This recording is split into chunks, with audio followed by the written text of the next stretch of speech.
For the last month or so, this has been my everyday lens. This is the Thypoch Simera 50mm f1.4 for the Z mount, and this has been the one lens that I've brought with me. Whenever I leave the house for the day and I have one camera over my shoulder, this is the one lens that I've brought with me. Thypoch sent me this lens for review, and while it's a joy to use on my Z8, I love that camera, I've really just been using it on the ZF for the last month or so.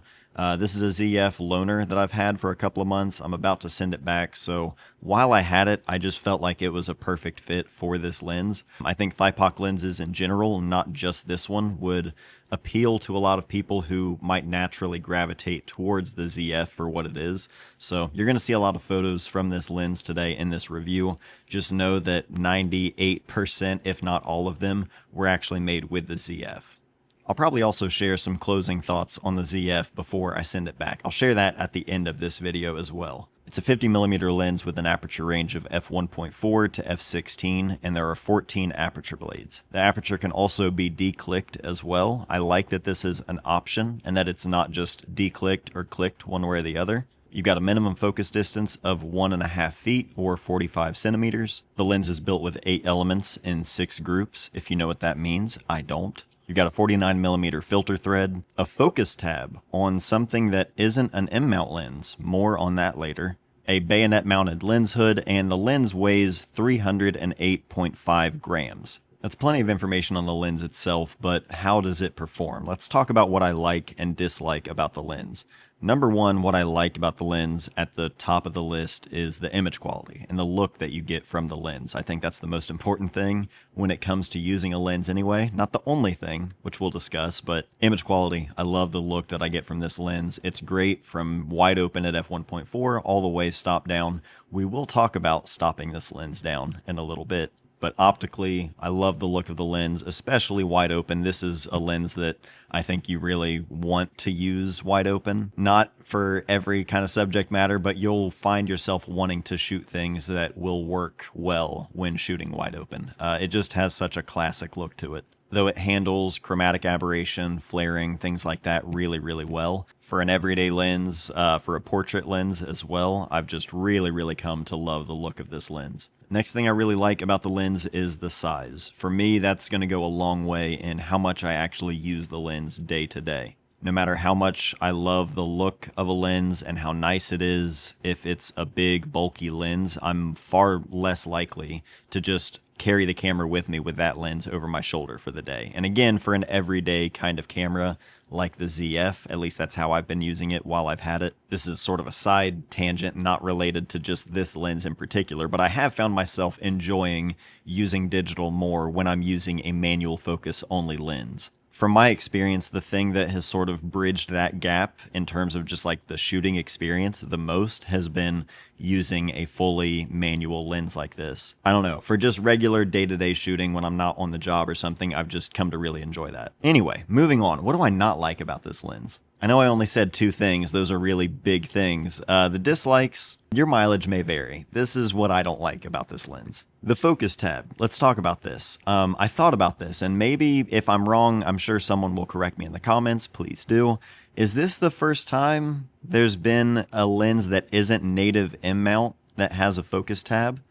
Because I know Voigtlander has made plenty of Z-mount lenses, but I don't think any of them have ever had a focusing tab. Not that that's like a groundbreaking thing, I just thought that was kind of interesting, and I don't think I like it. At first I was like, amazing, finally, I love this on all of my M-mount lenses, this is perfect. But in my use case, I don't think it works as well when you're not using a rangefinder. When you're looking through the lens, I'm going to try to explain this, and again, your mileage may vary, but the focus tab, you know, if the focus throw, if it had a longer focus throw, meaning to get from infinity to close focus, you're only turning the lens that much. You know, it's a very small distance.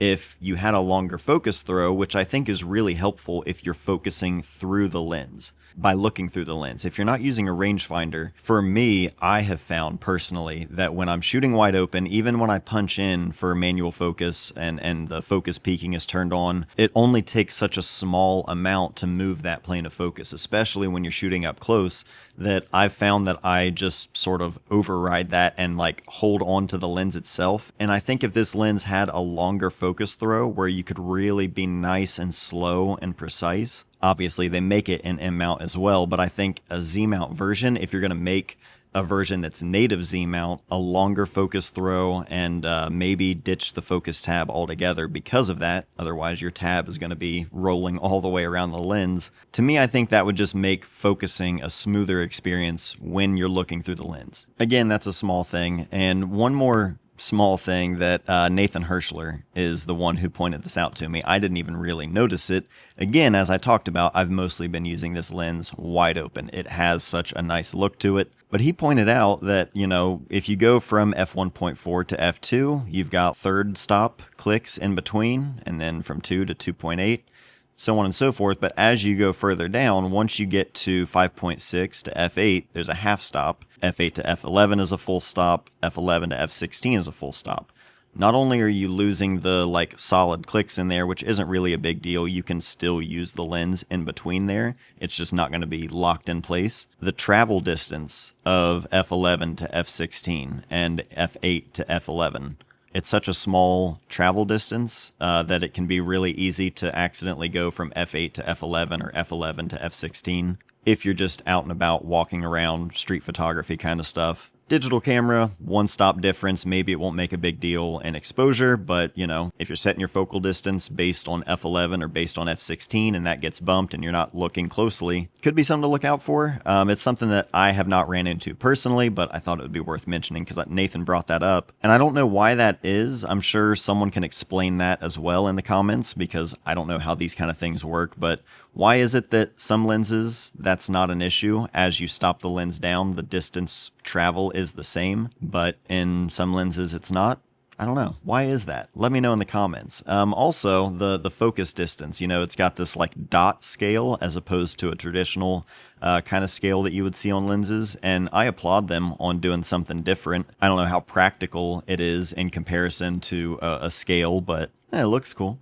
But those are really my only gripes. And again, it's small things. The focus mainly, the focus tab, and just being able to bump past focus a little bit easier than I would like. Chalk that up to user error maybe, or just not being familiar enough with using the lens yet. But again, the results from the lens, that's what I like the most about it, and it has been glued to the ZF since I got it. I'm going to be taking it off the ZF before I send it back, and then gluing it to the Z8, I'm sure, just as an everyday kind of lens. Really, really enjoying it. I'll have a link down below if you're interested in learning more about this lens in particular, a link directly to Thypoch. Again, big shout out to them for sending this over. I will also have a coupon code. Right now they're running their Black Friday sale, which is huge. This coupon code, just use the coupon code MattDay. If you use the affiliate code down below, that'll go a little way to just kick some money back at the channel, no extra cost to you.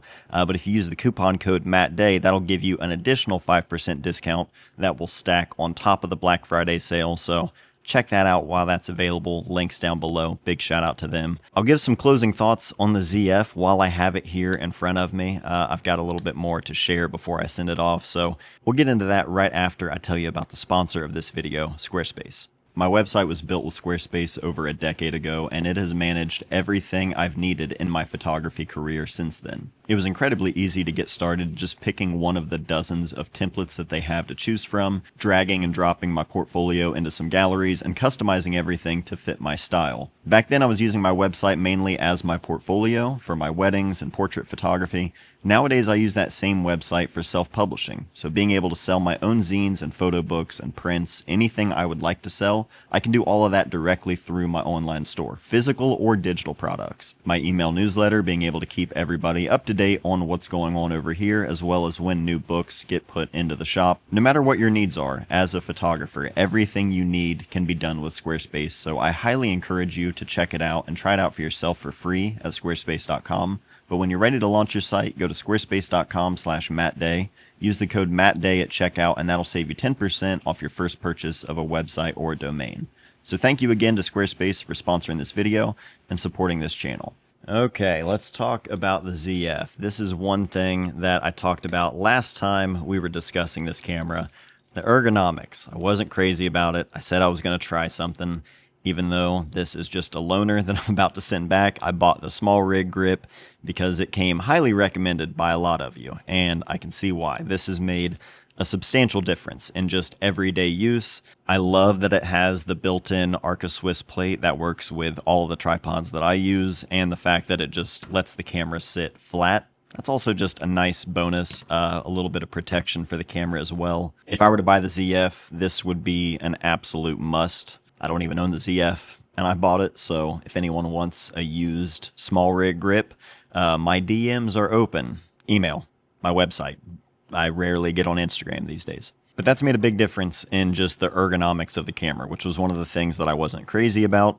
Also, they made a recent firmware update, which was super helpful. They added a film grain feature, which I know a lot of people are excited about. I think that's great. They added it because it seems like that's something people wanted in this camera, and a lot of the like Fuji X crowd. This is obviously a big hit there. I tested it out like just in the house, taking a couple photos and just looking on the back of the LCD screen. It's not something I personally would find myself using, but it's nice that they added that. But just simple quality of life improvements, being able to only use focus peaking when you zoom in to focus, using a manual focus only lens, that has been super helpful, as well as just zooming out when you half press the shutter release. Little things like that to me are what make or not necessarily make or break a camera. That's overly dramatic, but like those little things add up in just regular day-to-day use. And that was a very timely update for me to use this camera, especially again with this Thypoch lens. There were other things in the update as well, but those were the things that were really useful for me, specifically for the manual focus.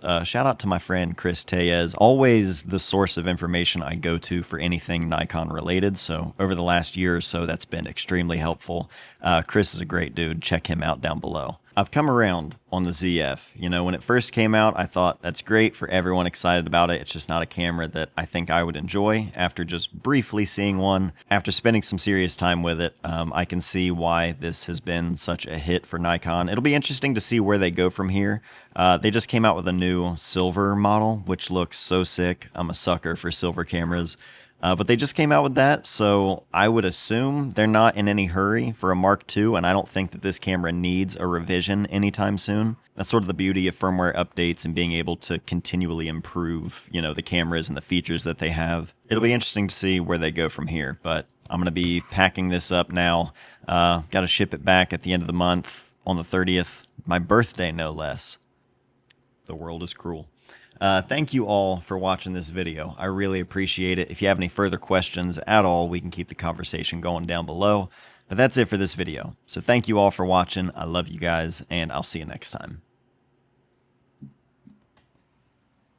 Bye.